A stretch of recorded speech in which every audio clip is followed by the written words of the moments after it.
Allora, cari telespettatori, siamo arrivati al nostro capitolo con l'intervista con l'ingegner Mauro Rossato, che è amministratore delegato di Vega Engineering. Grazie di essere qui con noi, Presidente. Grazie a voi.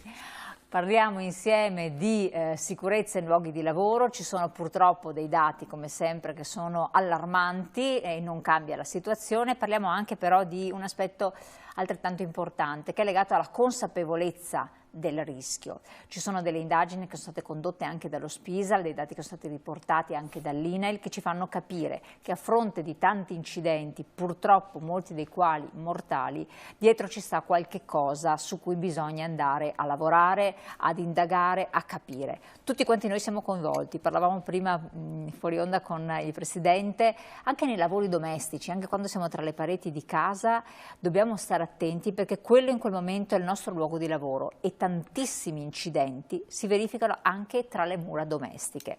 Pensiamo quindi al lavoro nelle aziende, come viene svolta questa attività che è quotidiana. Presidente, allora, considerazioni sulla base delle analisi infortunistiche. Questa è un'indagine che voi fate e monitorate costantemente, poi voi vi occupate come Vega Engineering e Vega Formazione anche di formare, ecco qua vediamo la slide, le persone, i lavoratori, che non è una cosa così semplice e scontata. Tutti devono fare la formazione, tutti propinano sti corsi, però voi avete fatto dei passaggi in avanti, cioè quindi mettere molto sotto l'aspetto pratico, no?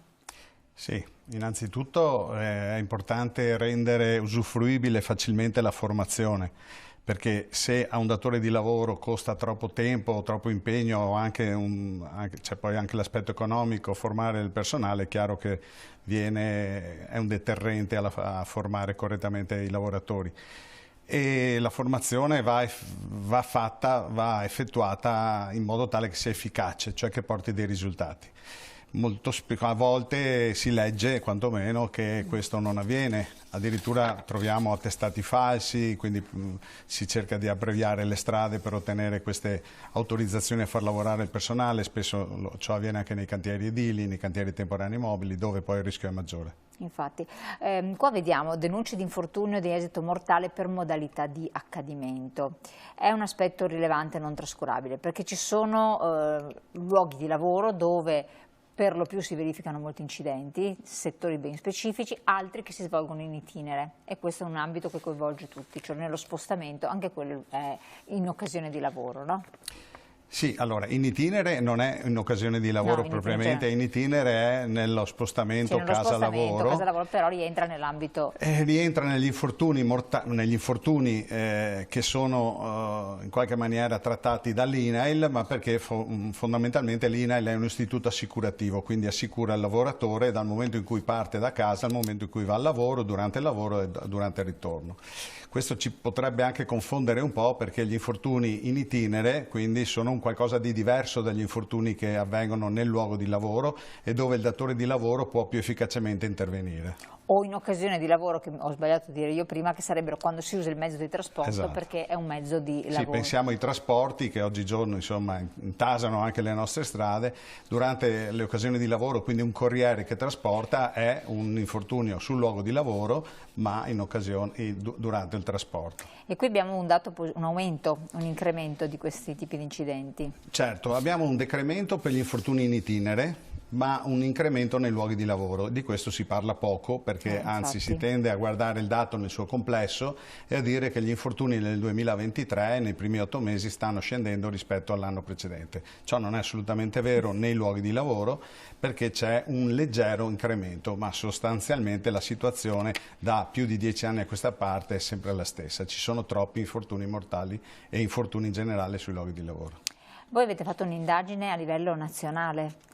Ci sono regioni più infortunate rispetto ad altre e certo. Quali dinamiche ci stanno a capo? Lei viene anche da un recente convegno di confronto con, tra virgolette, addetti ai lavori in cui avete parlato anche di queste tematiche, no?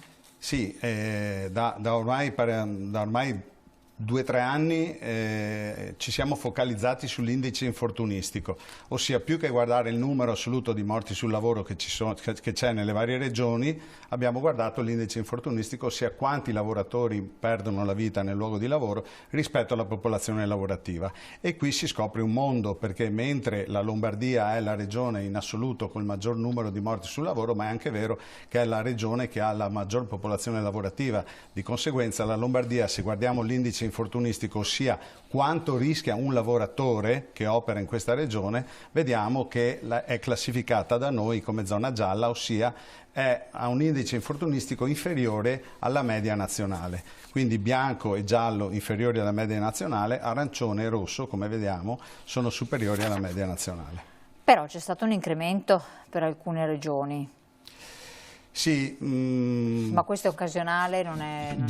Sì, ad esempio il Veneto è leggermente sotto alla fascia arancione, cioè è leggermente sotto alla media nazionale, con qualche infortunio, speriamo che non avvenga, ma comunque con qualche infortunio in più rischia di cadere nella zona arancione. Sostanzialmente si ripetono però di anno in anno queste colorazioni di queste regioni, cioè le regioni voi più avete scelto proprio i colori, era nel periodo Covid. Abbiamo scelto i colori del Covid per una questione di abitudine delle persone a leggere, e quindi le zone bianche sono meno rischiose, quelle gialle sono comunque inferiori alla media nazionale, quelle arancioni e quelle rosse superano la media nazionale. Addirittura quelle rosse superano di oltre il 25% la media nazionale. Poi ci sono, oltre che le location, diciamo, dove avvengono più incidenti, qui sarebbe da fare faremo magari delle riflessioni, le tipologie di lavoro che sono più esposte e continuano ad essere sempre quelle. Costruzione, agricoltura sono i primi posti. Sì, le manufatturiere, che poi sono tutte quelle realtà dove si produce un bene a partire dalle materie prime, perché ad esempio il Veneto il maggior numero di infortuni lo troviamo appunto nell'attività manufatturiera. Invece a livello italiano comunque la cantieristica è quella più rischiosa. Qui addirittura abbiamo un indice infortunistico, cioè il rischio di perdere la vita in un cantiere rispetto a un altro luogo di lavoro è il doppio rispetto appunto a un luogo di lavoro normale. Infatti, avete fatto poi un'altra divisione, non mi interessa analizzare questi dati proprio per capire com'è la dinamica degli incidenti tra maschi e femmine, dove c'è una stragrande maggioranza di maschi, ma questo perché sono in proporzione lavorano di più, come numero di persone sono più impiegate in lavori un po' a rischio, quindi settore cantieristica, facciamo un esempio, certo, agricoltura, o perché magari le donne sono più attente, quindi a volte incappano meno facilmente in certi incidenti? Sì, è difficile dire che le donne sono più attente o meno. Quello che è sicuro è che l'indice infortunistico è minore per le donne perché operano in luoghi di lavoro meno rischiosi. Nei cantieri troviamo poche donne o quasi nulla. Quindi è chiaro che chi opera in un cantiere rischia molto di più, ha un indice infortunistico più elevato, tant'è che anche i lavoratori stranieri hanno un indice infortunistico molto più alto rispetto ai lavoratori italiani, ma perché gli stranieri normalmente operano nei cantieri. Ah, per quello, quindi è legato a questo... È legato al luogo di lavoro più che altro. Chiaro che dopo non aiuta la cultura della donna, scusate, non aiuta la cultura dello straniero e non aiuta neanche la cultura dell'uomo rispetto alla donna. La donna comunque tendenzialmente è un po' più prudente. Quindi c'è questa componente nella normalità. Certo. L'età invece è un parametro rilevante? L'età è esattamente lo specchio che ci fa vedere come si affronta il rischio anche in base alle proprie condizioni fisiche. Ossia, i lavoratori over 65 sono quelli che rischiano di più, 8 volte tanto rispetto a un lavoratore di circa 35-40 anni. Le fasce di età che rischiano di meno sono quelle che appunto vanno dai 25 ai 35 e poi ai 45 anni. Le fasce di età invece giovani, quindi parliamo sotto i 25 anni, tornano a rischiare di più. Soprattutto tornano a rischiare di più, ma grazie alla loro prestanza fisica molto spesso evitano l'incidente infortunio mortale, ma invece purtroppo si fanno male. L'altra cosa interessante da capire, che poi ci aiuterà per fare delle analisi, è i giorni della settimana dove si verificano più incidenti. Contrariamente a quanto uno si aspetta, uno dice magari il venerdì perché uno è stanco, eccetera, invece no, il lunedì. È un giorno particolarmente infortunato. Sì, qui ogni anno c'è una danza tra lunedì, martedì, venerdì, però Nella maggior parte degli anni abbiamo notato che è proprio il lunedì il giorno più a rischio. La stanchezza, se vogliamo, il rilassamento del weekend porta a affrontare il lavoro diversamente, soprattutto in quei lavori dove ci dovrebbe essere la necessità di un'attenzione ai rischi, e qui magari poi, se vuole, diciamo due parole su questa percezione, questa attenzione nei confronti del rischio. Il lunedì indubbiamente è un giorno che distrae. E allora andiamo al dunque. Vista questo spaccato degli incidenti sul lavoro, con tutte le conseguenze che comporta, noi stiamo parlando adesso di freddi numeri, ma dietro ci sono famiglie, ci sono vite, c'è un mondo, una tragedia, e ne sentiamo purtroppo ogni giorno. Che cosa bisogna fare, visto che lei proprio studia anche il tipo di messaggio da veicolare, la formazione, che vuol dire il coinvolgimento dei lavoratori, che cosa quindi non ha funzionato fino adesso? Perché c'è chi dice mettere più controllori, quindi che lo SPISAL venga incrementato, perché anche loro poi hanno le forze operative che non sono numerosissime, c'è chi dice quindi maggiori sanzioni, ognuno tira fuori la sua formula, ma che cos'è che in realtà bisognerebbe fare? Perché è inutile andare a... Allora, non ho la bacchetta magica ma per secondo la sua esperienza. Sicuramente anche con i miei colleghi, anche recentemente a Bologna c'è stata una fiera, quindi ci siamo confrontati tra colleghi. Sicuramente la causa è un mix di fattori che fanno sì che la situazione non cambi da svariati anni. E sicuramente non aiutano molte cose. Per esempio anche il fatto dei controlli che lei diceva, il fatto che i controlli siano limitati per mancanza del personale è una questione annosa, è una questione che ci portiamo dietro da svariati anni, parlo di 10-15 anni che ci lamentiamo di questo, e anche questo potrebbe aiutare. Chiaramente non è la soluzione. Perché è inutile che diciamo, sempre controllare, sempre sanzionare, cioè siamo il paese dove o se non verifichi, non controlli, non sanzioni, le cose non vanno avanti. È anche vero che la cintura di sicurezza in auto l'abbiamo imparata prendendo le sanzioni. Comunque, a parte questo, sicuramente non aiutano gli incentivi che ci sono da parte dei vari governi, che ci sono stati, non aiutano. Non hanno aiutato, non sono serviti.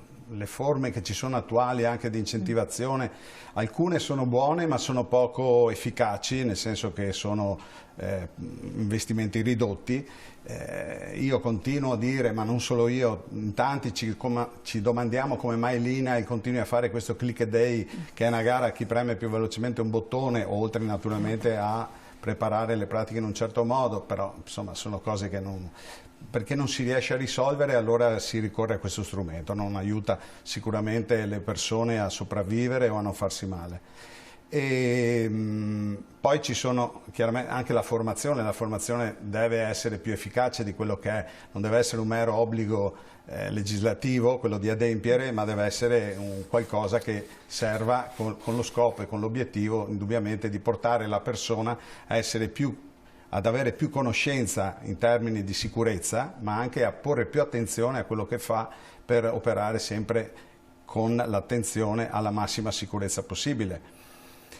Poi ci sono altri fattori che sono un po', se vogliamo, anche economici, cioè il problema dei subappalti non ci aiuta, il problema dei subappalti è un problema che sempre di più prende piede, ormai non ci sono più cantieri senza subappalti.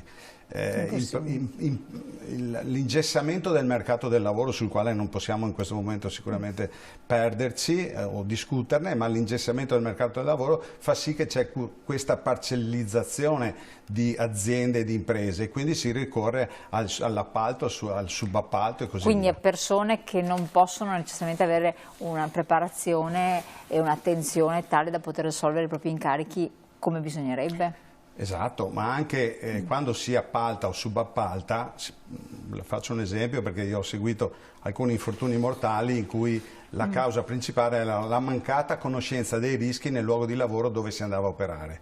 Cioè, quando un lavoratore di una certa azienda lavora in appalto e va in un'altra azienda, se non conosce i rischi che ci sono in quell'azienda, e molto spesso succede, ovviamente è soggetto a un rischio maggiore.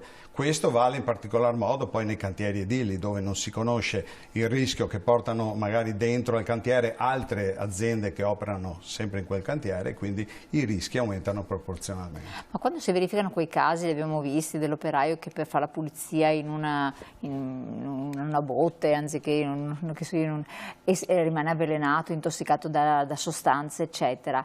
Lì c'era la consapevolezza, in questo caso c'è consapevolezza del rischio, oppure si obbedisce a degli ordini, delle disposizioni a cui si deve assolvere, non c'è neanche il tempo di razionalizzare cosa si sta facendo. Ho fatto un esempio eclatante per capire tante situazioni che si possono verificare. Sì, purtroppo succede spesso e quindi ci si chiede ogni volta come mai succede. Ogni caso è un caso a sé naturalmente, però molto spesso, come dice lei, o non c'è il tempo perché il collega è scivolato dentro, è caduto, è entrato ed è svenuto, e quindi per soccorrerlo questo senso di aiuto che si vuole dare fa sì che poi muoiano anche i soccorritori.